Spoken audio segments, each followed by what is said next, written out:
اسمع اللي قالك الصبر. النبي صلى الله عليه وسلم قال لو اتقيتم الله حق تقاته لأنزل عليكم المطر بالليل ولا أطلع عليكم الشمس بالنهار ولما أسمعكم صوت الرعد. سيدنا النبي صلى الله عليه وسلم قال كنت اتقيتم الله تعالى حق التقوى وخفتم الله تعالى وقبضتوا الطريق مع الله سبحانه وتعالى، كل ليل ينزل عليكم الله المطر وكل صباح يطلع عليكم الله تعالى الشمس ومع أمر الله تعالى يسمعكم صوت الرعد. لأن الرعد كيدير الله تعالى خوف للعباد، كيخوف بالعباد ملي كيشوفهم ضلوا. طيب كاين بعض الناس كيتسائلوا كيقول لك علاش المطر ما كينزلش؟ اشنو الجفاف؟ اسباب الجفاف اشنو؟ الجواب بين سيدنا النبي صلى الله عليه وسلم في الحديث. قال النبي صلى الله عليه وسلم يا معشر المهاجرين 5 أعوذ بالله أن تدركوهن. النبي صلى الله عليه وسلم قال للمهاجرين قال لهم 5 الأمور كنطلب من الله تعالى ما تحضروش ليها وما تشوفوهاش. لم تظهر الفاحشة في قوم حتى يعلنوا بها إلا فشى فيهم الأوجاع والأمراض التي لم تكن في أسلافهم. سمعوا الآن عندنا أمراض، هذا قال لك في مرض الملح، هذا في مرض السكر، هذا في مرض الصيدة، هذا في مرض الكونسير. واش هذه الأمراض كانوا يعرفوها الأجداد ديالنا؟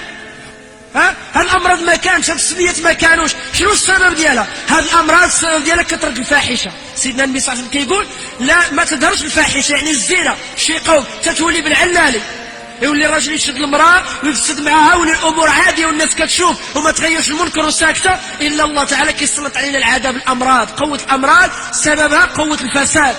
الأمر الثاني اللي قال المهاجرين لم يمنعوا زكاة أموالهم إلا منعوا القطرة من السماء ولولا البهائم لم يمطروا. الأمر الثاني من هذه ال5 قال النبي صلى الله عليه وسلم ما من قوم كيمنعوا الزكاة ديال الفلوس ديالهم إلا الله تعالى كيمنعهم المطر من السماء. ليش هي الزكاة؟ الزكاة رحمة، والنبي صلى الله عليه وسلم يقول ارحموا من في الأرض يرحمكم من في السماء. إيوا أنت ما رحمتش الفقير، ما رحمتش المسكين، ما رحمتش واحد مسكين ما عندوش، شديتي المال وخزنتيه وحطيتيه في البنكة وبغيتي رحمة الله تعالى تنزل، خرج العشر، خرج الزكاة ديال الزروع وديال الثمار وديال الفلوس. ارحم الفقراء والمساكين باش الله تعالى يرحمنا. واش عرفتوا الفقراء والمساكين اش كيقولوا ولا لا؟ كيقول لك الله يعطينا الجفاف 10 سنين. كاين من الناس اللي فقراء ومساكين ومشينا عندهم وقلنا لهم ودي ادعوا الله تعالى باش ينزل المطر. راه سيدنا عمر بن الخطاب رضي الله عنه كان كيمشي للمساكين والضعفاء لان بهم كيرحمنا الله تعالى. اش قالوا الضعفاء؟ قال لك اسيدي ما جاناش الشتاء هذا العام، الله يعطينا واحد 10 سنين ديال الجفاف. علاش؟ قال لك اودي كي صيفنا كي ما صيفناش الاغنياء نساونا وما كيخرجوش الزكاه وما يعطيوهاش لينا، حنا ضايعين كيرحمنا الله تعالى كي ما رحمناش.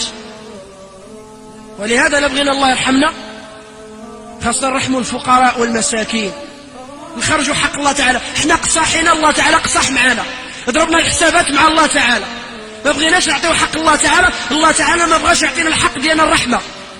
ولا نزلت المطر، ياك شفتوا الشتا نزلات. باش نزل هذا المطر؟ المطر باش نزل في وجه 3.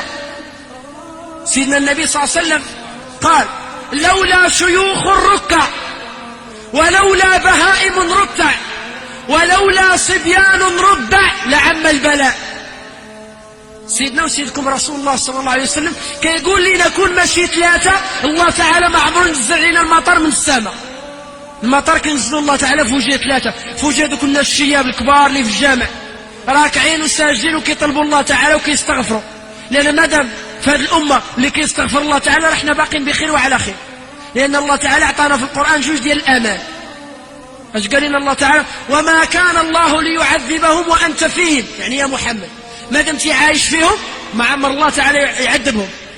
وما كان الله ليعذبهم وهم يستغفرون، يعني من مات النبي صلى الله عليه وسلم قالت لنا رحمه اخرى، قال لنا الله تعالى ما عمرني نعذبكم ما دمتم كتستغفروا الله تعالى. اذا المطر كينزل لنا في وجه دوك الشيوخ الكبار اللي راكعين وساجدين في المساجد، وكينزل لنا الله تعالى المطر في وجه دوك البهائم اللي سارحه وما لقاتش الربيع ما تاكل.